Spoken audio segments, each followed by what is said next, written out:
Welcome to the Brooklyn Rail's 1069th New Social Environment. I'm Eleanor, Programs Associate here at the Rail, and today I have the joy of being your MC for a conversation featuring Rachel Jones and Chloe Stagaman. Now I'll introduce our guest and host for today. Rachel Jones is a British artist who works primarily in painting, installation, sound, and performance. Jones explores a sense of self as a visual, visceral experience. The figures in her work are notably abstracted, and Jones uses bold color, competing forms, and an interplay of textures to communicate her ideas to viewers, who bring their own experiences and cultural backgrounds to the interpretation of her works. This sense of community and shared history comes to the fore in her installations and performances in which imagery, sound, and music coalesce in a celebration of Black culture. Jones's work has been exhibited at institutions such as Long Museum Shanghai, Chisenhale Gallery London, and others, and she lives and works in London. And our host today is Chloe Stagaman. Chloe is a Brooklyn-based curator, and she is the director of programs at the Brooklyn Rail, where she works on this program, this series, our new social environment. Thank you both so much for being here. I'm so excited to turn it over to you, Chloe. Thank you. Thank you, Eleanor, and thank you so much, Rachel. How are you today? I'm very good, very happy to be here. I am also very happy to be here, and it is such a great honor to be in conversation with you today. You're an artist I greatly admire, and we're talking today on the occasion of your exhibition, 5 exclamation points, at the Museum of the African Diaspora in San Francisco, curated by the brilliant Erin Genoa Gilbert. And I speak from experience when I say that standing in front of Rachel's paintings is like being wrapped in her joy. And in this way, at its core, I find Rachel's work to be marked by an extreme generosity. Rachel has spent the better part of 5 years making paintings that blur figuration and abstraction in their depictions of humans' interior door, the mouth. And the mouth operates on so many registers in the work. It's both a noun and a verb. And it's both a site of self-expression, a portal, a voice, a silence, a set of seasons, a geography. And so in homage to Rachel's explorations of the mouth, I've structured our conversation today around the mouth, beginning with the mouth as a line. So when formally learning how to draw a still life or a figure, there's this lesson in the studio of foregoing the idea of what you're seeing and letting the various elements of what you're seeing culminate in the drawing.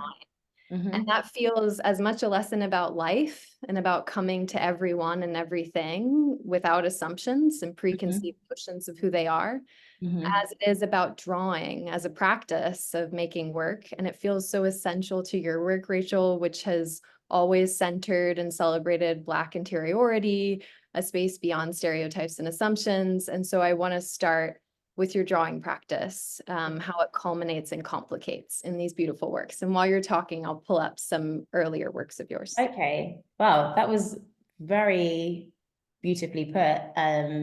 I suppose whilst you were talking, I was thinking about the practice of drawing as being a practice of looking.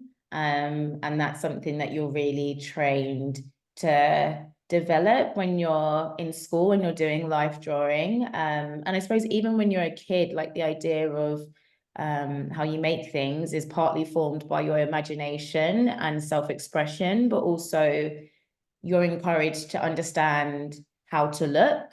And the way each person looks at things, looks at the world, looks at things in front of them is very unique and different, but it's also something that can evolve and change. And looking is a verb. It's like a process. It's an enacting. It's something that is happening. And I think that ethos is relevant to the way I make work, because there is so much that happens when I'm making a painting that involves me looking inwards, and then being able to channel or refine what is felt and turn that into an expression via mark or by use of a color or thinking about a shape.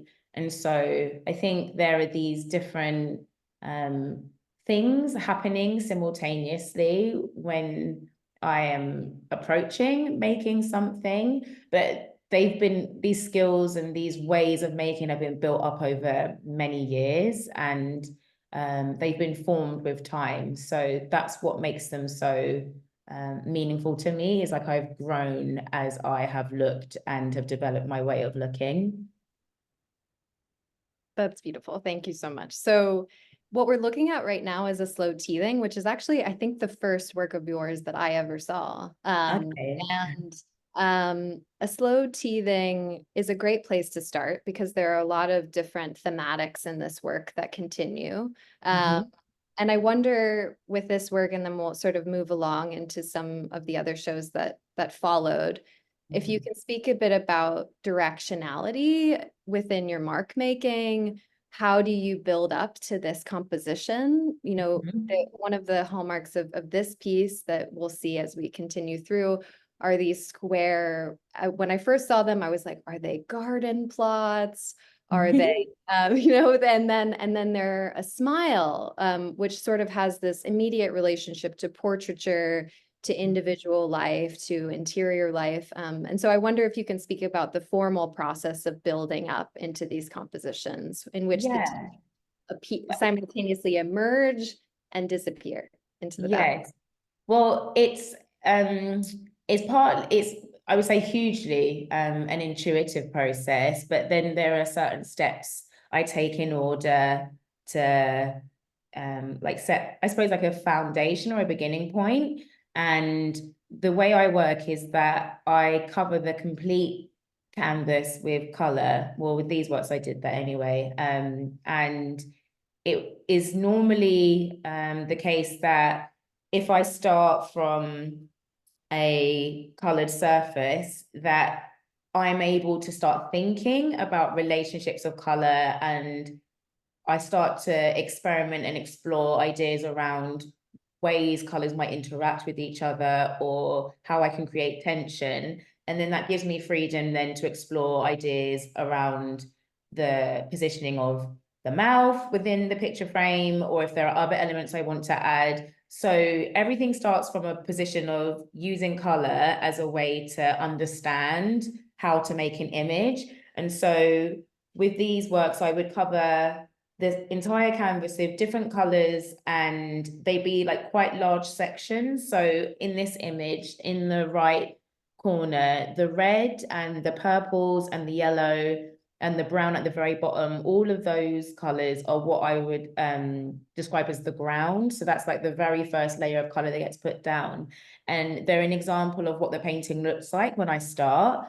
And then slowly I'll start to add areas of pattern. And after I've done that in different areas, I will start to think about where the teeth will be. And it just develops naturally like that. So it's a very simple process, but always something that involves quite a lot of like trust and patience, because I work very quickly, but at the same time, there is this sense of having to wait for something to emerge, or having to trust the process of making as a way to find the image I'm trying to produce. And that isn't always easy. So it's quite challenging to work this way, but there is always a sense of balance in the work that I eventually get to, where I'm like, oh, I can understand what it is I've been trying to make, or things seem to correspond with one another, where there is a conversation happening, or like the paint is moving in a way where there's a discussion within the frame of the painting, where like all this activity is happening and I am able to interact with it in a way where I am learning something and the making can stop. It's like, oh, the painting is now speaking to me and I can like try and figure out what it is that I've done.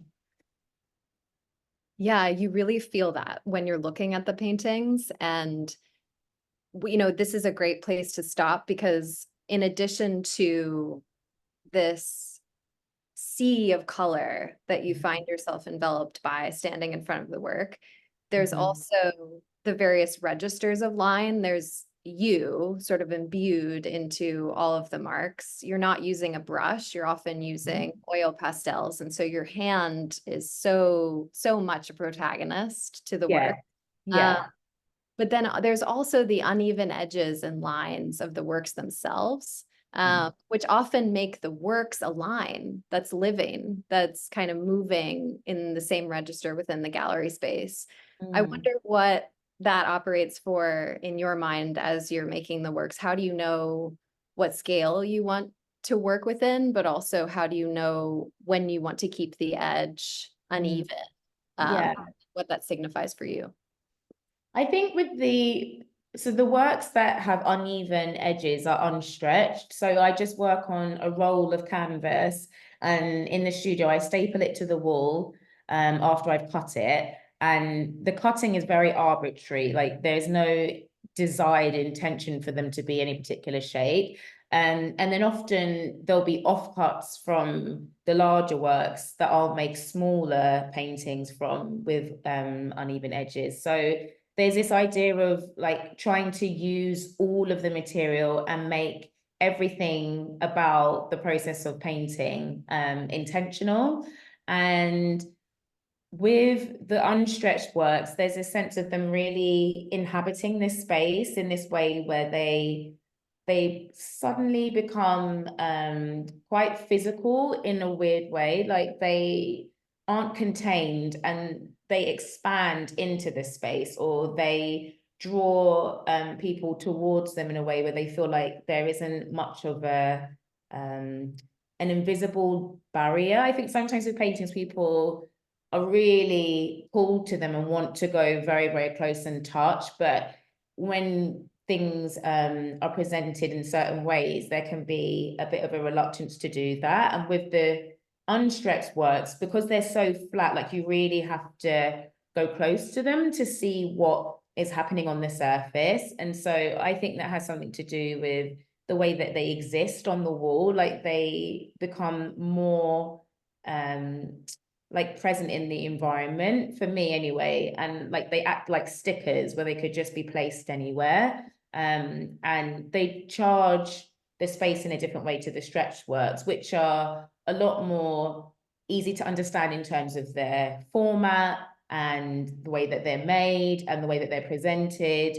But with the unstretched painting, there's more of a playfulness or like a challenge with how they exist in the space, but then also how you think about the ways paintings are made or the value placed on paintings and how they're presented, and the way that they often function in this way that feels quite serious and quite fixed. And for some reason, working in a way where the edges weren't straight and they were exposed and things are just stapled to a wall speaks more to the process of making and being close to the surface, and this degree of intimacy, I think, gets brought into the work. And that was really interesting. It's important for me to have different ways of thinking about painting and experimenting with painting, because it's such a multifaceted practice, but there's also this huge history. So I'm trying to engage with it in a way where I'm like, well, what is my relationship to painting, and how do I want to talk to an audience about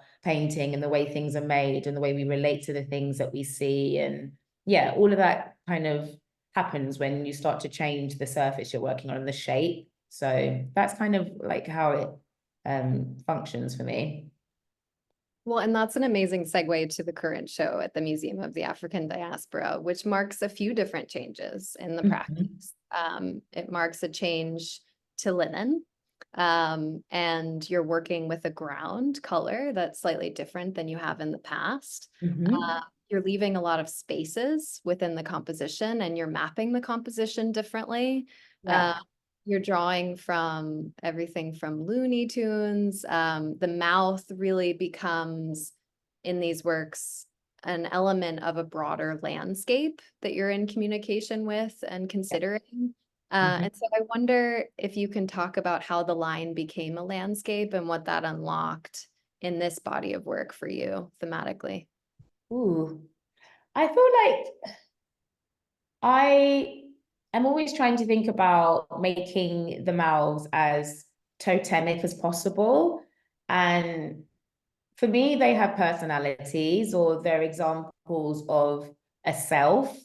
And with this work, I started to consider how to give more weight to the idea of the mouths being bodies or having personalities and being alive and acting with agency. And I thought, well, maybe one of the ways I could do that is to give them a context where they exist within physical spaces, and the idea of land and the mouth sitting on top of land and having huge skies behind them, or like a strip of sky at the top and then a strip of land at the bottom, and then what is in between could be something that is thought about. But this idea of like above and below, which is how as humans we exist in the world, like there's always an above and then below. And it's interesting to think about how the mouths for me started to enter a space that is more related to my physical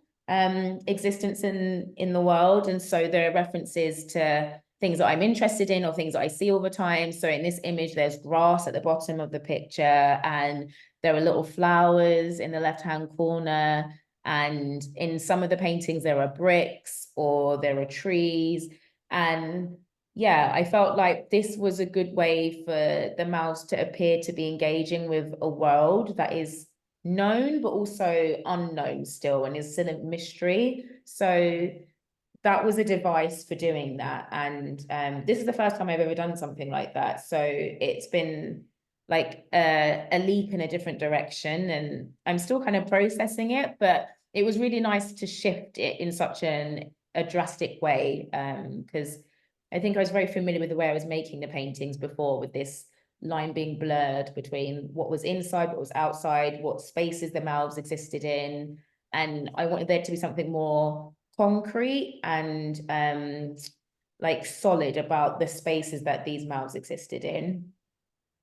Yeah, and you really feel that looking at them. Like there's a lot of references to vast open space, and like I'm gonna go ahead to one. I mean, this one we should definitely come back to, but this one here feels like it encapsulates the turning of the seasons. There's all of these sort of mysterious elements to it, like this stretch of blue beneath the teeth that at once feels like a watering hole, maybe a road, maybe and the opening of a smile below the smile that we're looking at. There are just so many ways to interpret the figuration within the composition. And I'm curious if you can talk about cartoons and drawing from Looney Tunes for these, because Yes. there's sort of an extreme within the personalities of cartoons that feels at play here. Yeah. Like an extreme of stretching the grin to that arena and thinking Yeah.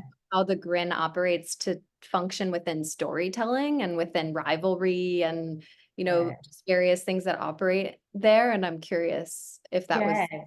I feel like the images that I was using, they were collected by a curator that I had worked with on a visual essay for my catalogue that was made for the Long Museum show in Shanghai last year. And she had sourced all these images from cartoons because I told her that I was really interested in them, and they were sort of the beginning point for my understanding of abstraction and sound and color.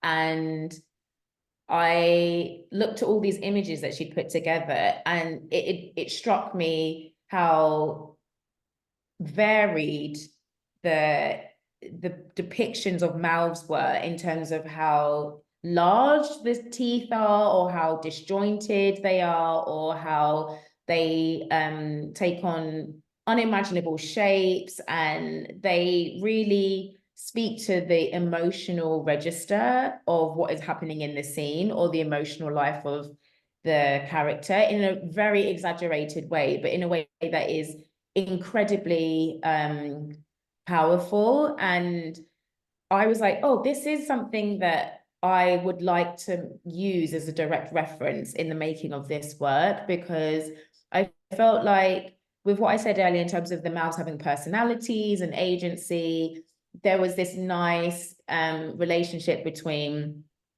all of the things I've been developing in terms of the language of how I paint, and then using more direct references of like how that language has been developed, and my immediate relationship to color and movement and sound comes from my relationship to cartoons and comics. And I've spoken about it a lot, but I've never used that as a jumping point for making paintings. And so with this work, I felt really excited about what I might end up making, because there's already so much that is given to you in like the images produced in cartoons, that I had such a wealth of ideas in terms of how I wanted to make. And so part of the struggle was not overloading the image, because I still wanted to use my mark making and for there to be clarity about like where the mouth is in the painting. So part of why the paintings are so empty in certain areas is so that there can be this dialogue between the image of the mouth, the space that it's inhabiting, my way of painting and the language of that coming into collision with like more defined and literal definitions of the mouth or of objects from life, and then this vastness of linen as a ground for all of that, as a color, as a tone, as a texture. And yeah, I don't know, it's been something that has helped me understand a different approach to how I think about abstraction and how I think about the body in relationship to abstraction and the emotional life that we have, and how I try to express that through the paintings that I make. And yeah, I don't know, I think cartoons are like the most impactful thing on my understanding of like how all of those things actually exist, and like often at the same time, but in ways that are maybe difficult to understand. Cartoons are also, they operate in a mode of accessibility in day-to-day life Yeah, across yeah. all chapters of life too. Mhm. And that's a good segue to, obviously we're talking about the mouth as the space for narrative, the space for voice, for telling stories. And another element to accessibility in your work and how you think about making art is music. And the way that you think about music relative to your paintings and relative to a practice that is about reaching audiences beyond those who might immediately feel readily at home in a Yeah. gallery space, and creating an accessible register for anyone to enter into and feel something in front of your paintings. And so I want to switch gears to talking a little bit about music as it relates to your practice and how you think about it relative to the work. And you've explored music in so many different and interesting ways across your exhibition practice. So we can start there, and then I'll ask you. Yeah.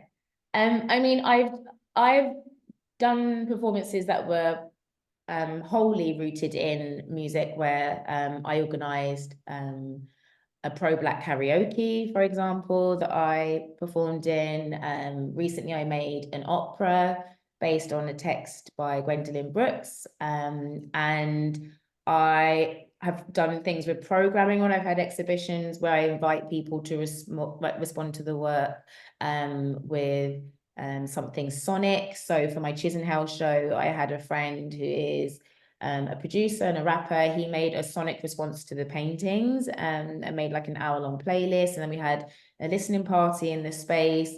And I always make the paintings with music playing in the background. So I think that it's been interesting that there's been a more collaborative approach to working when it comes to the things that I do that are music oriented, because painting is quite a solitary practice. And so one of the things I really enjoy about finding other ways of expressing the ideas I have is that when you work in different mediums, you often have to work in different ways. And one of the things I've benefited from is being able to work with other people, because that has really helped me understand how the way we communicate with each other is very nuanced, and that is something that I try to think about in the painting practice, but it's just my voice. And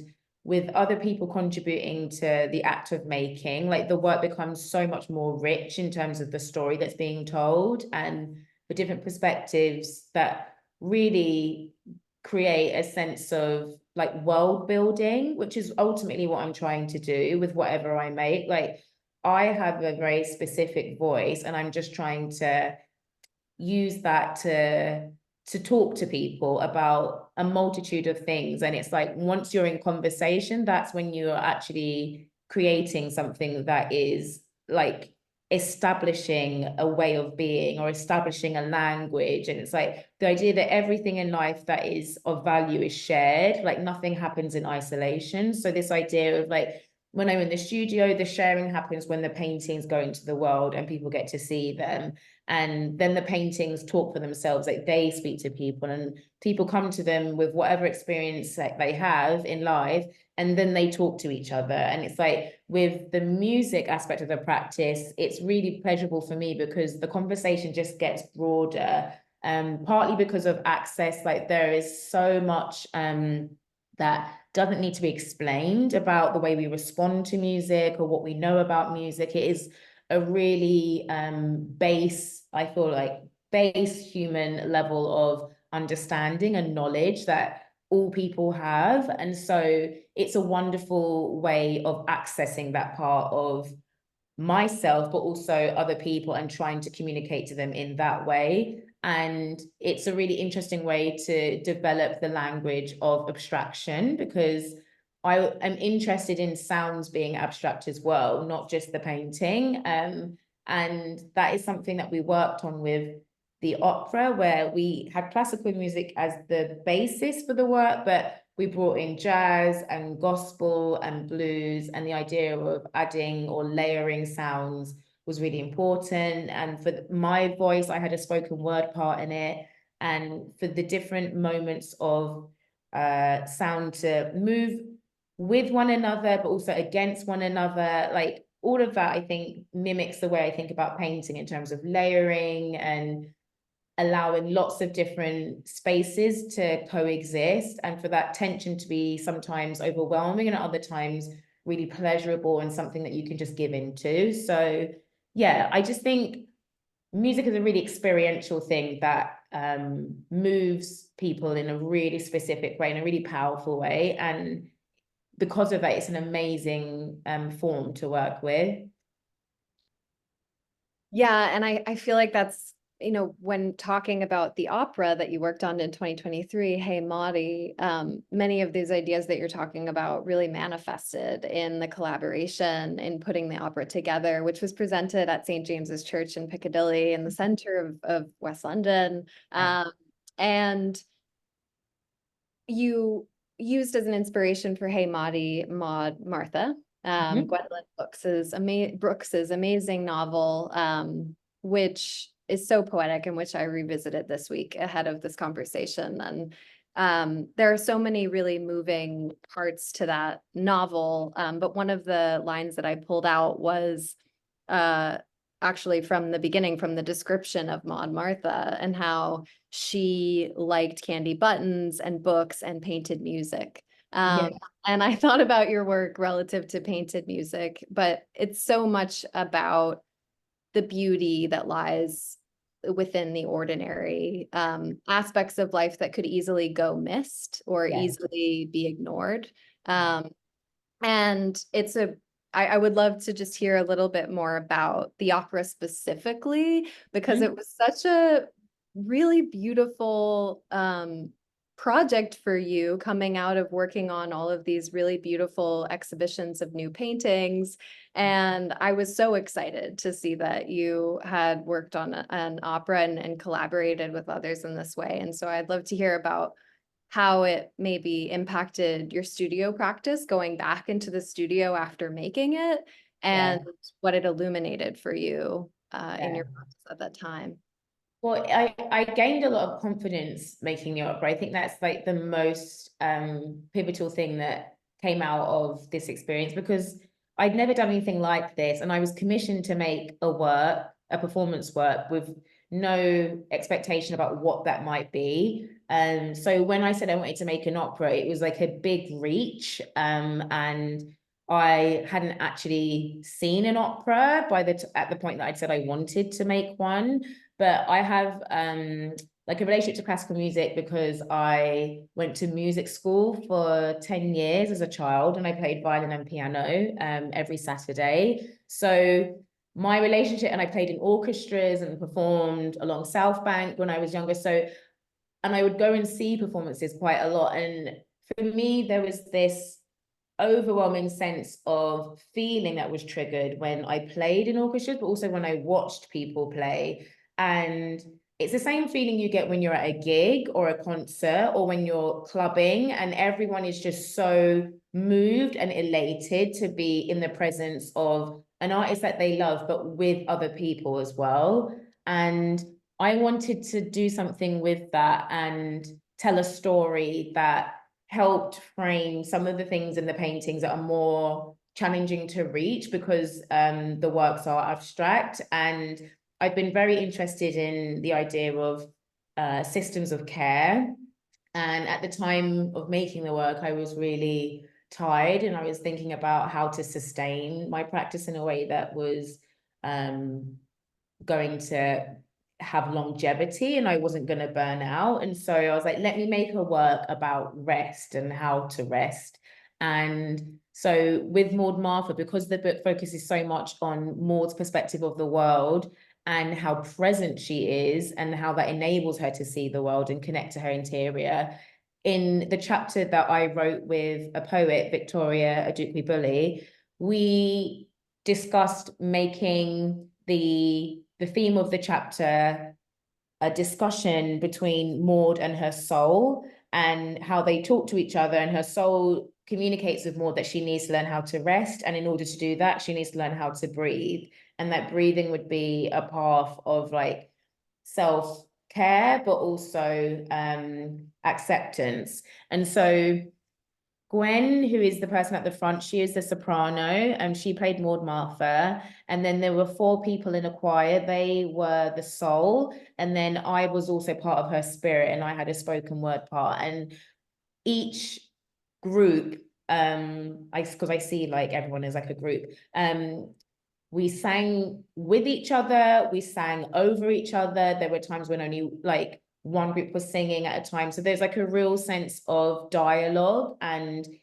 like wrestling, but also love being present within that conversation. And yeah, it was a truly transformative experience because everybody involved really came to the work with a sense of openness, but also commitment that meant what we made was really powerful and so emotionally charged. And it taught me a lot about the way I make things in the studio, where it's all self-led and it's all made up and just comes from my head.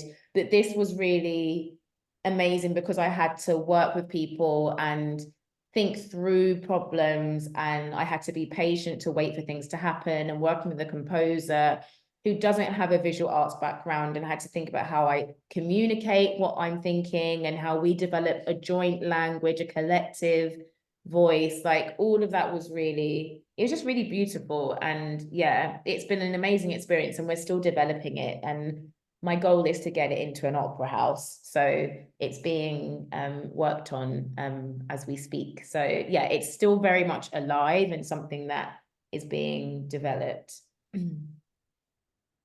And I feel like coming back to the works that are on view at the Museum of the African Diaspora that we're looking at right now, there is an element of performance to your process. There's an element of feeling like you're walking in on you, maybe in the midst of a train of thought, and the line really operates as that thought. It meanders, it patterns, it follows its own logic. And so I wonder, moving into these paintings more specifically and into this body of work, 5 exclamation points, how do you consider your line relative to yourself in these? Do you consider the process of making them a performance in and of itself in the studio? And I know that you listen to music when you're making these, and how does that impact, or does it impact the composition, or does it make its way into the composition at times? I think the experience of listening while I'm making is very much about like charging myself up with energy and being able to like draw on sources of energy that are very much present in my hand when I draw a line, or when I color and blend with my hand, or when I like push the material around the canvas. It's like there's this sense of my being that exists in the work for me. And then I also think the idea of the direction of the lines, or the different like formats that certain sections of color take, like they are influenced by the fact that I'm listening to things when I'm making, because there is this idea of trying to push people around the work so that they have to move, maybe not necessarily physically, but with their eyes. And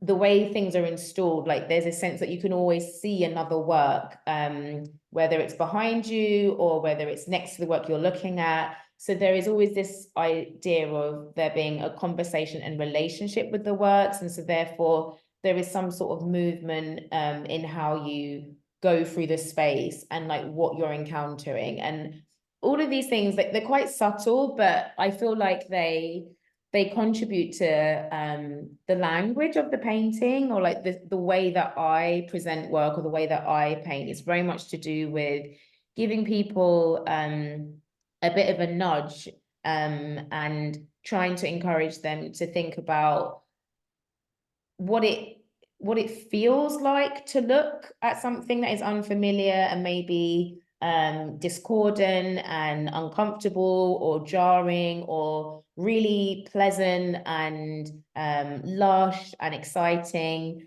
And like, why is it those things? And like how does that make sense in relationship to other things that you are moved by or repulsed by or confused by? And why might I have done that in relationship to all of these images of mouths being in the painting? So there are like these different things that I hope my mark making, or the way that I draw, like I hope that they start a conversation to things that are relevant to people on an individual personal level, but also enter a discussion of what has come before in the history of painting, or what has come in the history of the world, and like what we know of the world, and like how that all sort of rushes into the work and sits alongside it. But there is also this very unfamiliar and like mysterious territory that exists in the work as well, which even I myself don't fully understand. Like something I always say to people is that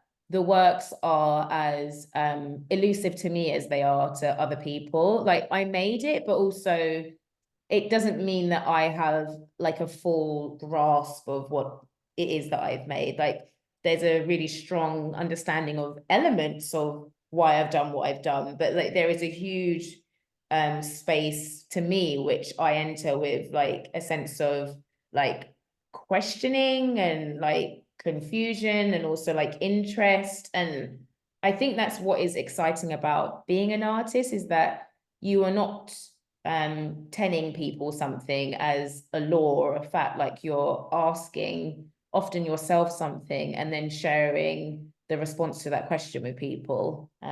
So yeah.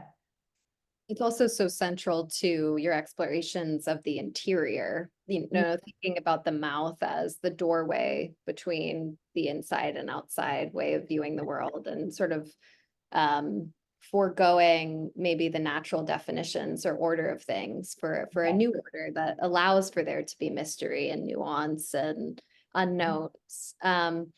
And so that's a great segue to thinking about the mouth as a meeting of interior and exterior. And I wonder if you can first talk about interiority as it relates to these works to you. Yes, yes.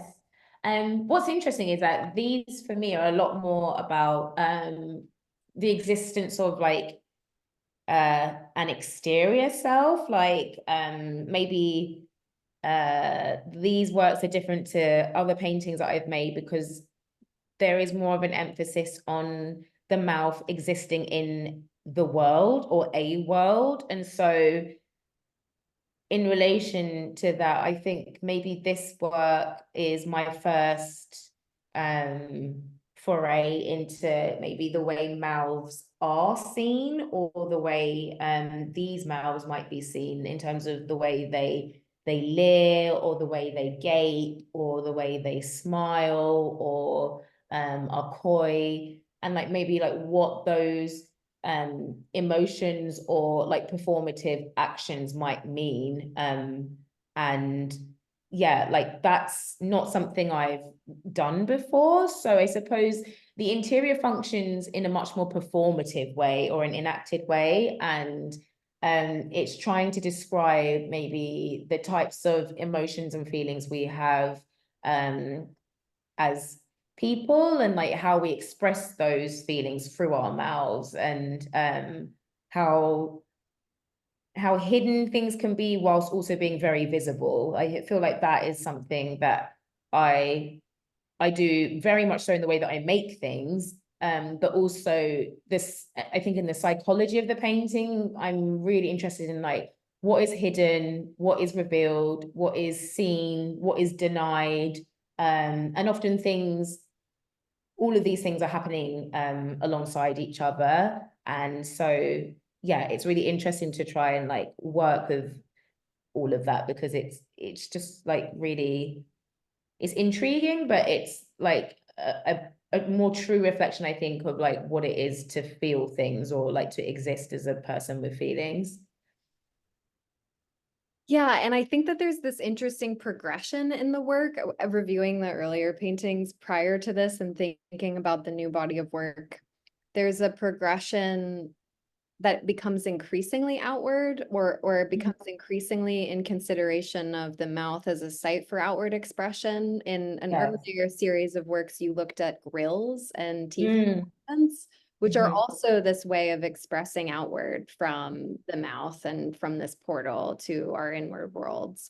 And I wonder if you can talk a little bit about whether you're influenced by the sartorial, which is something I've always wondered relative to your work. You know, are you thinking about textiles? Because in the transition to linen, of obviously the weave of the actual material you're painting on becomes very, very present in a different way than cotton. And so, yeah, I'm curious if you think about the work relative to a sartorial reality, especially as you move increasingly into the mouths as they exist in space and as they exist in landscape. Ooh, that's a very interesting question. I think about my relationship to texture as a basis for the paintings being linked to maybe like fabric or textiles, or like sartorial things like you're describing. I find it really interesting when people talk to me about the painting sometimes appearing to be like tapestries or like skins, or I just think like these sorts of descriptions are really fascinating to me, because they, I think, function as a way of people communicating that there is like an interest in the surface, which I definitely have, like the idea of the way a surface holds something, or how it rejects something, or the way you can create a sense of intimacy with the surface. So the oil pastels for me, like, not only is it like my energy or like my hand like really being present in the way that I draw, but there is a tactility to the material itself. Like it doesn't really fully dry. And when you hold the work, like there's normally some sort of residue of the pastel on your hand, and dust gets stuck to them, or they have like frayed edges where like the weave comes undone. And I think all of these things make them they make them more like objects than just pictures. Or and there is a relationship between that and craft. I think like the idea of craft not being as important as art because it's to do with like a skill and a practice that is rooted in function as well as design and beauty, whereas art is just for beauty, like let's say. And I am really fascinated in those sorts of like hierarchies and distinctions because I don't believe them myself, but I think there are boundaries that people are always crossing when they make things, where there are multiple things happening with a work where you're not just having a conversation about painting. You could be talking about drawing, or you could be talking about graphics. Like my interest in like stickers, for example, has a huge part to play in how I present the unstretched works, or like a relationship to cartoons, for example, and how that is really serious and like valuable, but I suppose in like a historical sense doesn't hold as much weight as painting does. So I think like I'm really interested in trying to place as much of the world in the work as possible. And so that means I want to talk to many different things. And these are all things that I'm really interested in and like feature really heavily in the way that I see the world and what I care about. And I love pattern. Like if people who know me, like the way that I dress, like I always put loads of like patterns together, things clash, like I dress in lots of color. And I think there is this relationship I have to scale and texture and like touch, like all of these things, they like work themselves into the paintings, but it comes out in interesting ways. And I think the sartorial element is in the work, but maybe it's something that yeah, it's not really literal, but it's definitely there. Maybe it's more imbued in your emphasis on the individual and in your emphasis on self-expression, which Yeah. feels really interwoven with. Yeah. And I love what you said about there's so much of the world in the work, because the work also feels like it's coming out into the world more and more, both through the opera as well as the way that you're considering landscapes. And I want to make sure we talk very briefly about this Yes. amazing trophy that you made for the Brit Awards, Yeah. which is a gorgeous intersection of music and visual art, and how you've been looking at music. And so can you talk a bit about how you were approached to make this and what this was like, sort of seeing your marks on this statuette?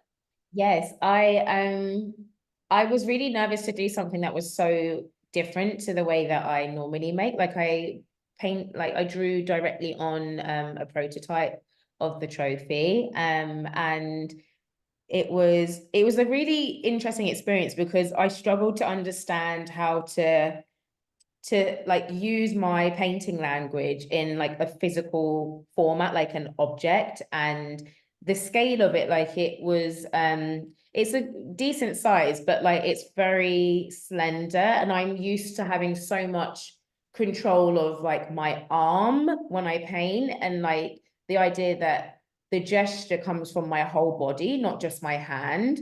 And so with this, it was something where I had to like scale that down. Like the physical aspect of how I make things needed to become more condensed and focused.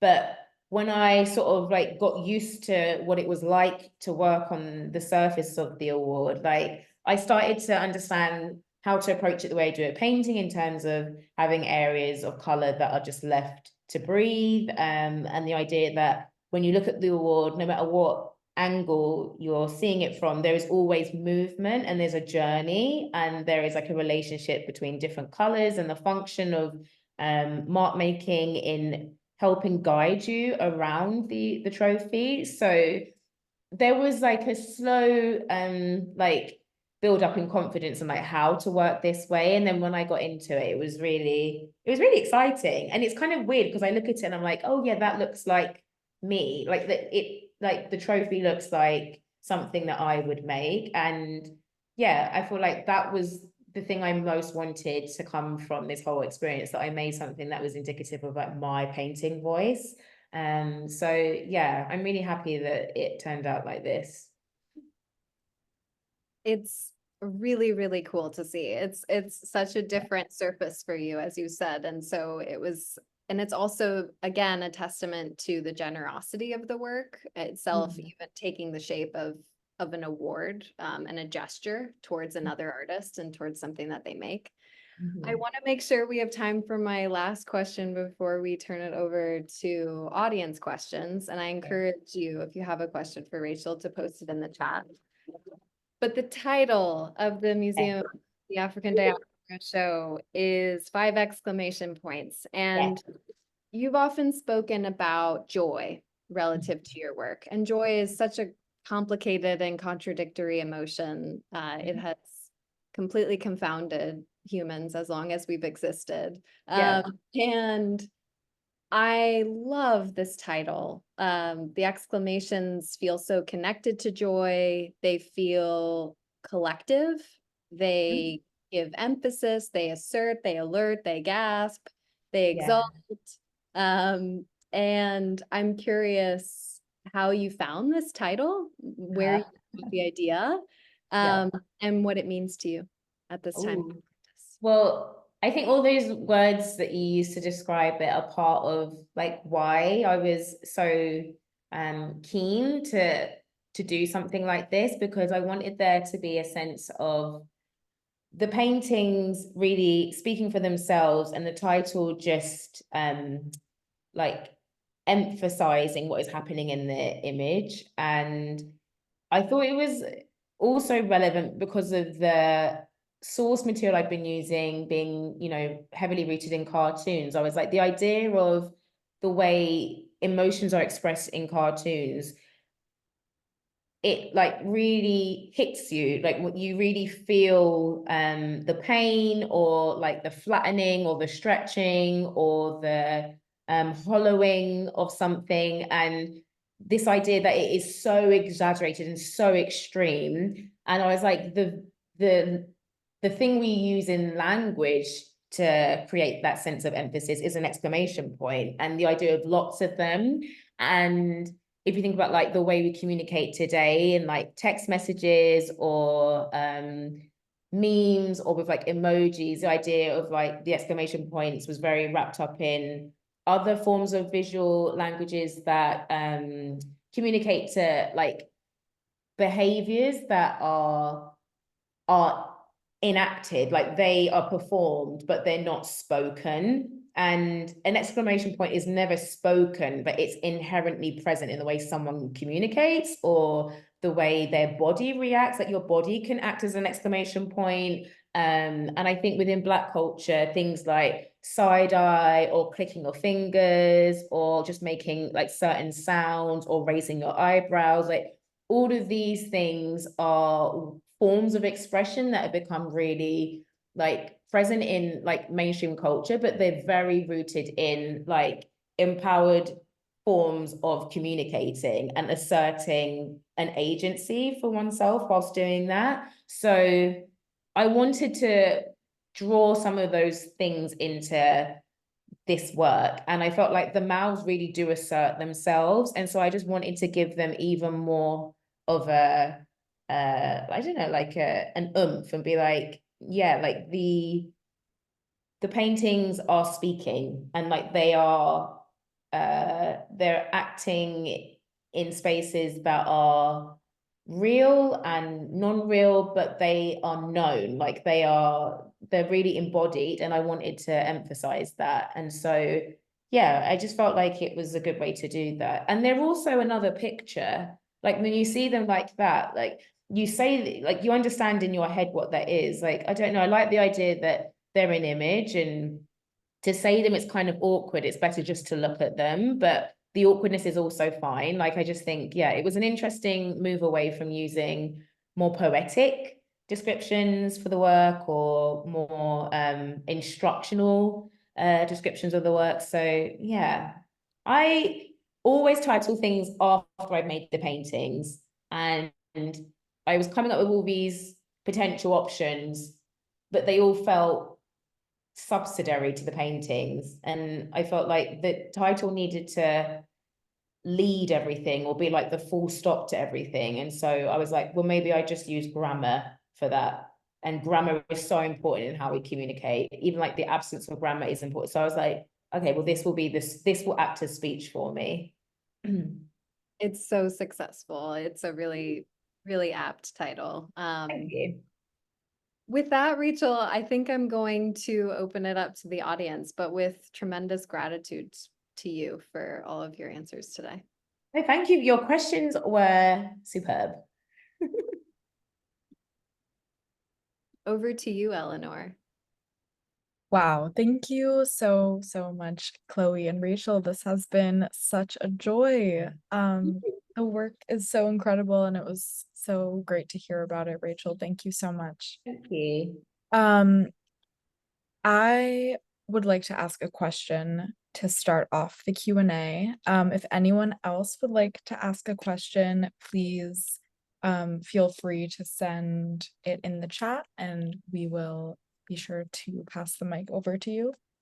But I'm wondering if you could talk about rituals in your daily life that are maybe not directly a part of your artistic practice, but that maybe find themselves in or that really guide you as you're creating work, whether it's visual or performance or something. Yeah, I would say reading, that's an important part of my life. That, and I think the things I'll read anything really, like it's not necessarily what I read is important, but I think there's also just something important, like really vital about the act of reading. And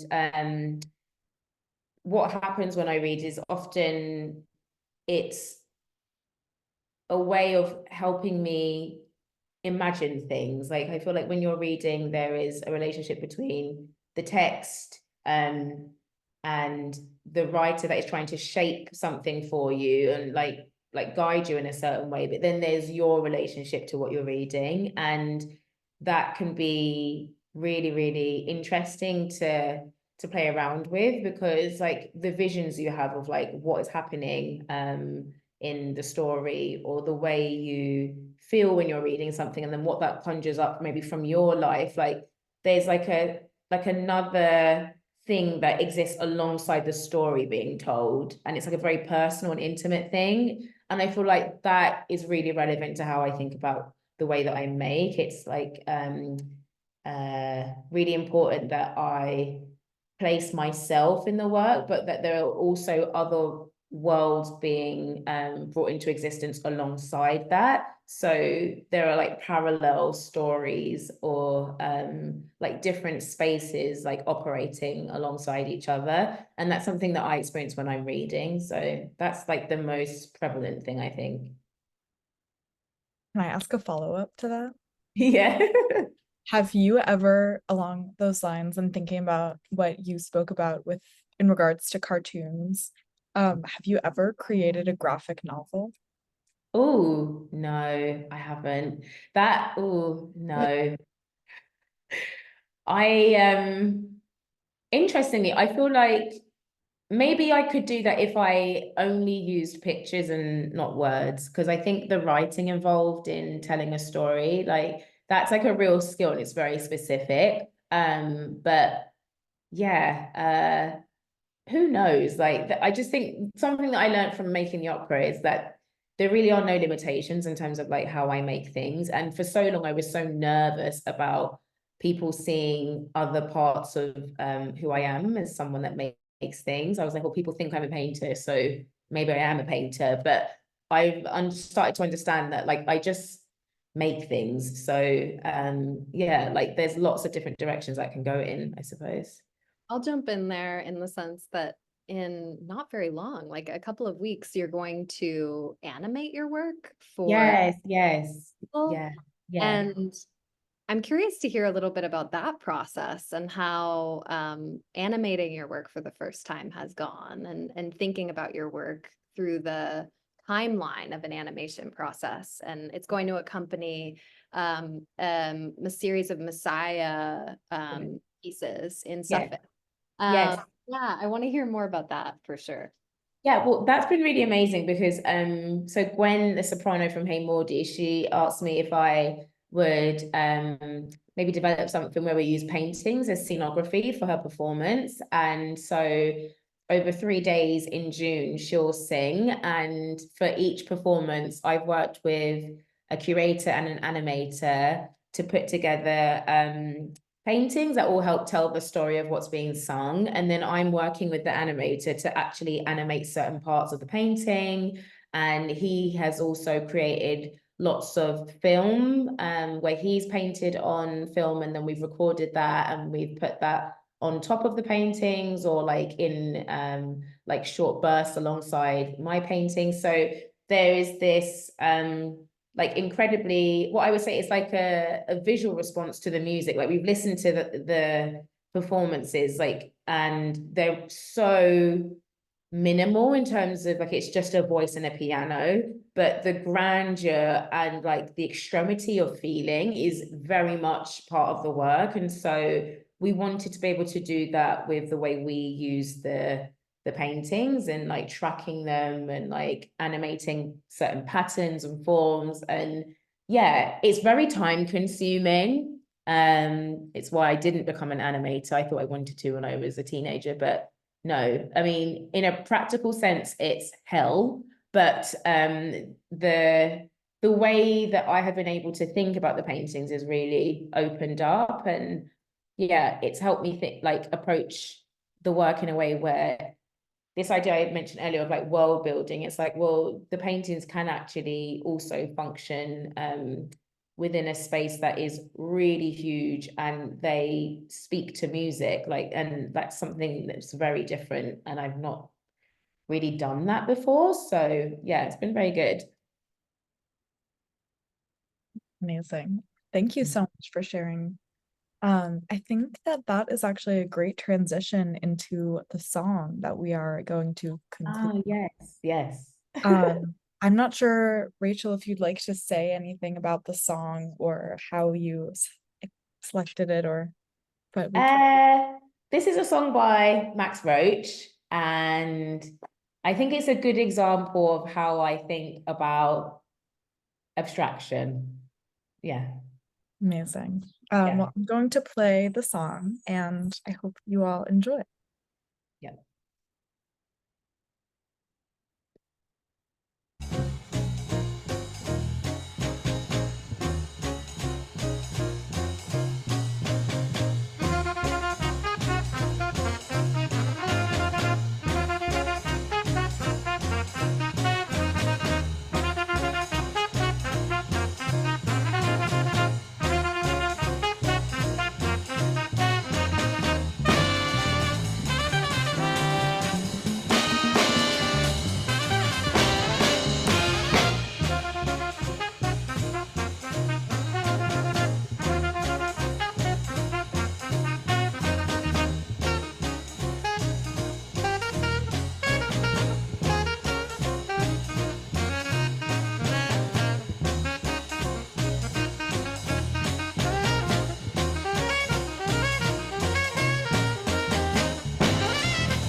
That was amazing. Thank you so much for sharing that with us, Rachel. That was My so pleasure. lovely. And Thank you.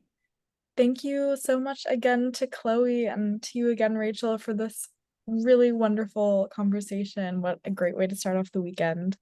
And I'd also just like to thank Kyle and Darius from Third Eye for helping us get ready and prepare for the event today. We'd also, as always, like to thank the Terra Foundation for American Art for sponsoring our NSE program and for supporting our archive, which you can explore on our YouTube channel, and this conversation will be posted there very soon. The Rail has been free and independent for 23 years, and a donation will directly support our writers, production staff, and operations here at the Rail, so please consider supporting us through the link in the chat. And join us on Monday at a special time of 11 a.m. EST for Post-West Art and Visual Culture featuring Yijay and Tatiana Martinez Colavetti and Paul Gladstone. Thank you all so much for tuning in today. And Thank you you. can turn on your microphone and say hello and goodbye as you leave. Thank you so much. Thank you. Thank you, you, Chloe. Rachel. Thank you, Rachel. Thank you. Thank Thank you you so so much. much. Oh, that was That amazing. That was so great. Thank Thank you so much. Thanks, Thanks, Thank everyone. you, Rachel. Thank you, Thank everyone. you. So much. Congratulations Thank on the you. show. And it's Thank the you. best macro songs ever. Ooh-wee. Thank you Thank so you. much. High praise. Yeah, go see the show, you guys. Yes, everybody. everyone go to San Francisco and see the show. Yeah. Bring your friends there, cousins. I just said that, former Rachel. I lovers, just told everybody to everybody. come to Moab, visit the That's it. exhibition. Look, we have the Absolutely. director of MOAD here inviting you, everyone. Exactly. Can't wait. No, thank you Absolutely. so much, Rachel. Thank you, Yeah, Rachel. thank you so much for your Congratulations. questions, Pro. It was really good to talk to you. It was my Pleasure. Thank you so Congratulations. much.